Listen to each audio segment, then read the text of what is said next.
কহাই গাড়ী গেলি টিংপাত লৈ যাবি 24 খান না গাজাল বা কিমান লাগে গাজালখিনি নিবা বুলি ভাল হয় অলপ যে ৰেকৰ্ডিং কৰে ন ভিতৰত হা এতিয়া আৰু হিচাপ লবি আৰু আহিবি দে বাজাৰত মই যাম ইখন গেটত কি নেট লাগিলে ইখনতে সেইটো দিব লাগিছিল সেইটো দিলে মানে দিনৰ মৰা হেন হৈ থাকে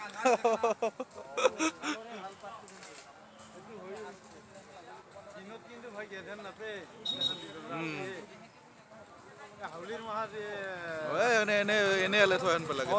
আজি গেছো কেনে যি দেখি সেই খুটা খুটাৰে আগুখান বান্ধি এতিয়া ৰাতি গেলি কিন্তু বেলেগ দেখা হ'ব যে কয় একবাৰ হাউলিৰ ৰাসৰ কথা কওঁ